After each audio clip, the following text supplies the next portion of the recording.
A very warm welcome from UNESCO. I'm very pleased to welcome you to today's online workshop, Fighting Illicit Trafficking of Cultural Property, a workshop on the role and means of the financial sector. I'm Kerstin Manz, project officer here at UNESCO's Movable Heritage and Museums Unit, and I will accompany you throughout today's workshop. We are immediately starting our introductory session with two speakers. Welcome Suna Altnoda. Suna is head of the Movable Heritage and Museums Unit here at UNESCO's Culture Sector and will give us some introductory remarks for today's workshop. Suna, the floor is yours. Merci beaucoup, Kerstin. Mesdames, Messieurs, thank you very much, Kerstin. Ladies and gentlemen, dear experts, colleagues and friends, it's an honor, it's a great pleasure also to be wishing you welcome on behalf of UNESCO to this online workshop organized with the support of the European Union. The workshop is part of a project which we have called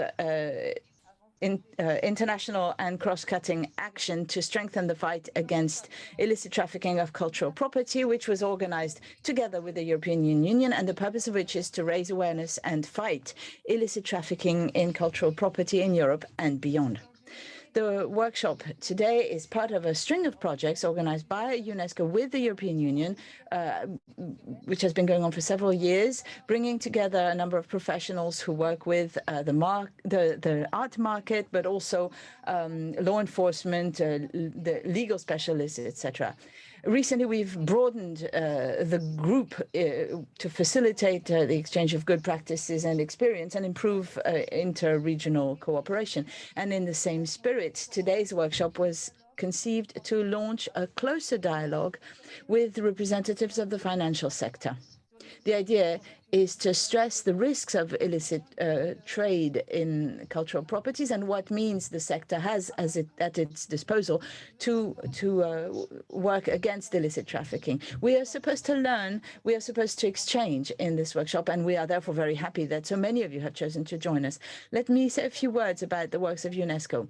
It's now been 50 years since we adopted the Convention of 1970, which aims at putting in place measures to prohibit and prevent the illicit export and transfer of cultural property. The historical role of this convention has been demonstrated and is currently being demonstrated. It is very helpful to fight these shady traffickings. It's now been ratified by many members, and its job is to facilitate international cooperation to counter the illicit trafficking of cultural property. Joint efforts by UNESCO, member states, and technical partners, as well as other key partners, including the European Union, have enabled us to develop a body of standards and practical tools and actions to develop capacity and raise awareness to protect the cultural heritage against this scourge. And for the past 2 years, we have strengthened these partnerships and these cooperations. September last, on 14th of September, UNESCO organized a conference, an international conference, together with the European Union, with many players and stakeholders of all sides to define future opportunities and future actions. The idea was to discuss a united and collaborative approach to counter illicit trafficking in cultural property, to develop, to find concrete opportunities to do so. And the current French presidency of the Council of the European Union is a great opportunity. On February 1st, at the Louvre, there will be a conference placing the fight against illicit trafficking of cultural property at the very top of the European agenda. The idea is to exchange on the current situation and implement and develop an action plan at European level. We know that for UNESCO, the dialogue is with as many professionals and as diverse professionals as possible is essential. That means that discussing with players on the art market is essential. Their role is essential to promote the implementation of the Convention of 1970, improving the policies of purchasing and developing strict ethical rules. UNESCO has a very clear distinction and a very public distinction between the legal trade in cultural property and illicit trafficking. There is a big difference, and in the spirit, UNESCO often invites representatives of the art market to exchange between professionals and public policymaking. And it's also in the spirit that UNESCO organized a consultation to revise the International Code of Ethics for art market traders. This ethical code was adopted in 1999, and the discussion was organized only the day before yesterday on updating this code to work more on due diligence. You all know that due diligence is an essential element of the sale of cultural property. That's the way to get as much information as possible on the stakeholders, on the work itself, and on the operation itself. This is necessary to enable art companies to manage financial risk. Now let us talk about today's workshop. We are all aware that in the past years, the scourge of illicit trafficking has grown, and the United Nations have actually started to work on the subject of looting cultural property as well as trafficking. Unfortunately, illicit trafficking is worsening due to the pandemic, due to the increased number of conflicts in the world, which increases the possibility for looting, and also because of the development of internet platforms and social networks, which make it possible for traffickers to sell cultural property faster and more easily when these have been illicitly acquired and exported. And that makes the fight against trafficking increasingly complex. We feel it's very important to discuss even more closely with the financial sector. And I'm very happy that so many representatives of the financial sector are here, and including amongst the panelists. We want to understand each other better in this increasingly complex situation. Today's workshop will shed light on ethical principles, standards, including the fifth directive against money laundering of the European Union, and all other policies against money laundering and financing of terrorism. There are also many universities interested in this subject, and I'm very happy that we have a number of members of that community with us today. The fight against illicit trafficking in cultural property needs a great diversity in points of view and expertise. We need international and intersectoral cooperation. And we're very happy, very grateful that so many experts from so many different areas have come to join us and discuss experiences and good practices. I want to warmly welcome our key partners, including, of course, the European Union, also Interpol and UNODC. I also want to thank the members of the university representatives who are with us today, including Donna Yates, for example, who have joined us to help us shed light on the impact of illicit trafficking. I also want to welcome the representatives of the financial sector and the art market. We are very impatient to learn from your actions and understand the means you have to fight together illicit trafficking. Ladies and gentlemen, dear colleagues, this is the group of public and private institutions and various public representatives brought together. These people will enable us to fight and counter this illicit trafficking more effectively. UNESCO and this workshop should enable us to build a laboratory of ideas and discussions so that we can do more and get further. UNESCO is the very best place to launch such a dynamic because it's a universal forum where all voices may be heard. We have an opportunity, we have a responsibility to act together and in cooperation. I wish us all a very fruitful and inspiring workshop, and I'll be very happy to see you again at the end of the workshop. Thank you very much for your attention. Thank you, Suna. Remarks. I'm now very pleased to introduce Victor Ivanov. Victor is policy officer in the area of anti-money laundering and countering terrorist financing in the Financial Crime Unit of the European Commission's Directorate General Financial Stability, Financial Services and Capital Markets Union. He previously worked also in the European Commission in a different Directorate General for Migration and Home Affairs.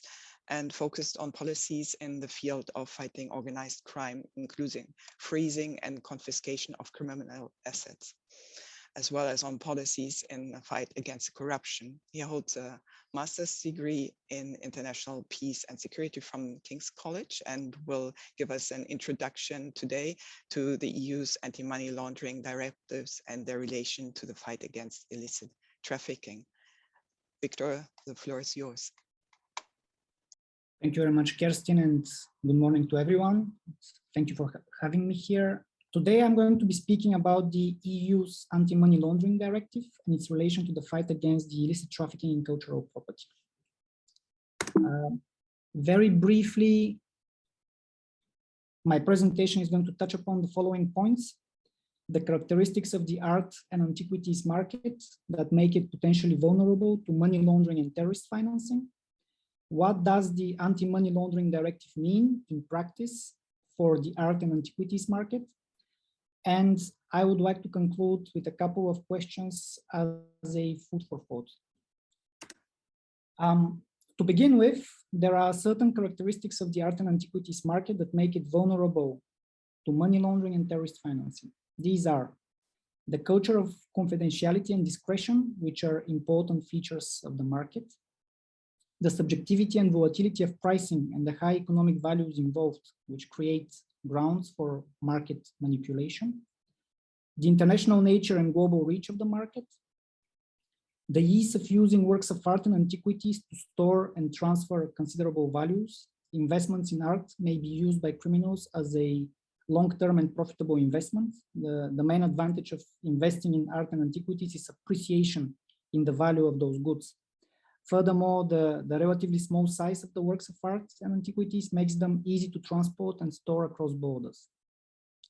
The ease of access to the market, including via online sales, is another characteristic which makes it vulnerable to abuse by criminals, as well as the very large number of market participants involved.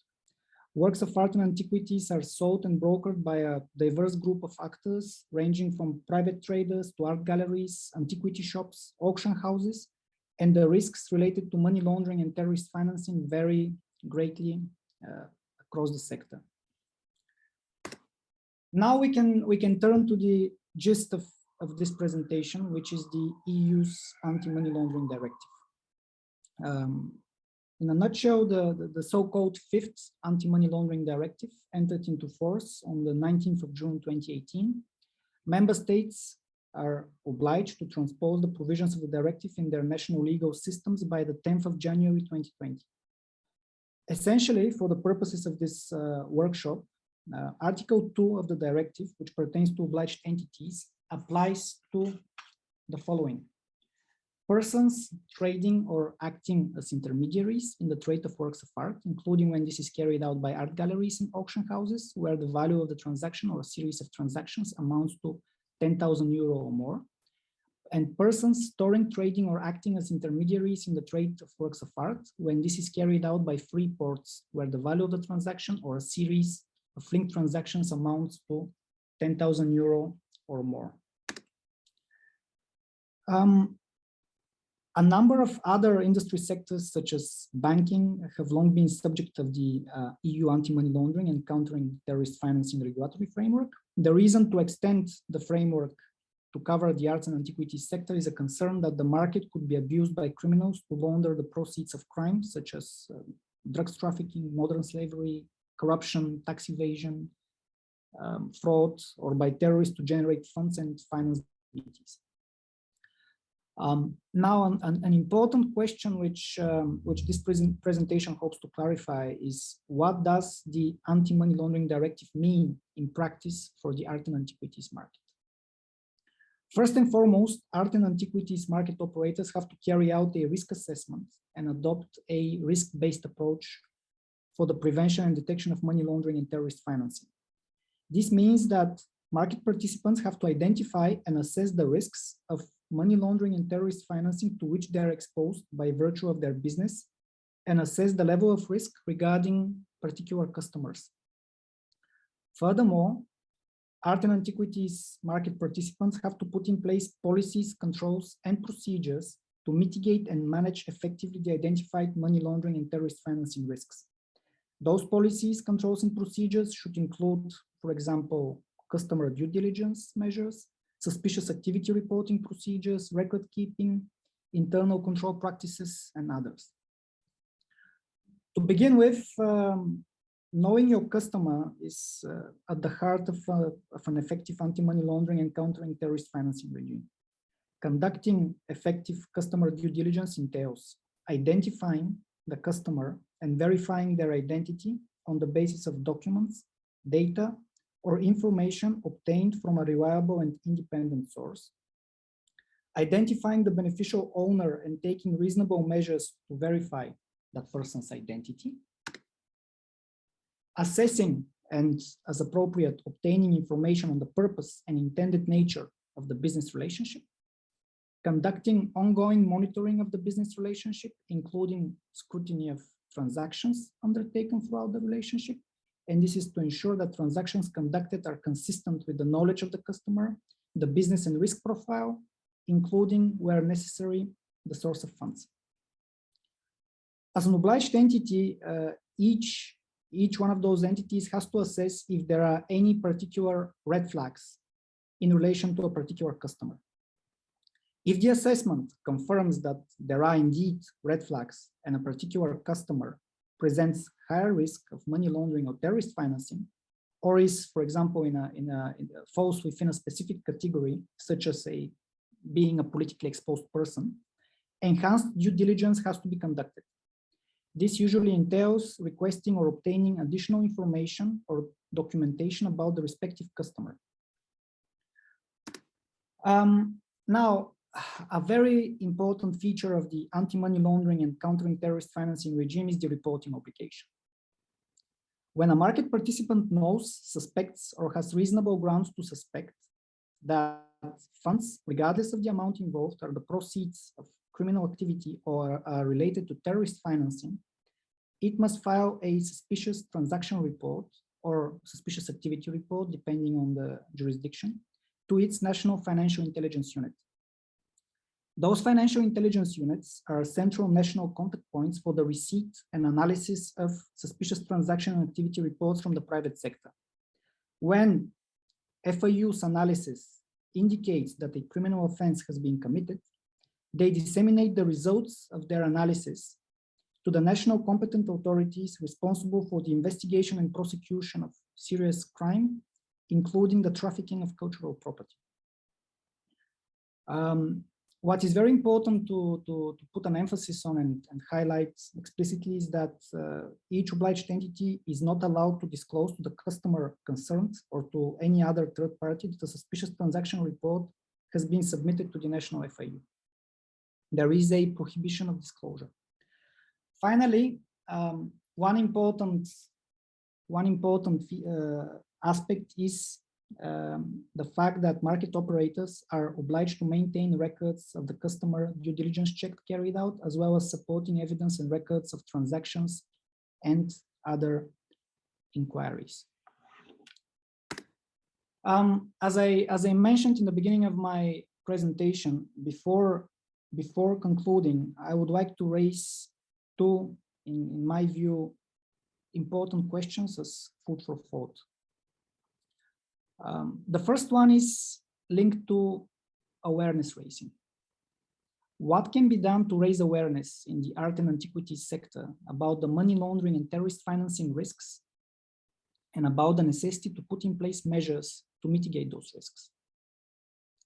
And the second question is, how can countries further improve the capacity of their public authorities, supervisors, FIUs, investigative authorities, be it law enforcement or prosecution authorities, to prevent, detect, investigate, and prosecute natural and legal persons who exploit the art and antiquities market for money laundering and terrorist financing purposes or for any other criminal activity? I believe that finding the answers and the solutions to those, two questions and the appropriate solutions will have an enormously positive impact in the fight against the illicit trafficking in cultural property. Thank you very much once again for the invitation and for having me here. And I'm looking forward to the discussions in the two panels today. Thank you.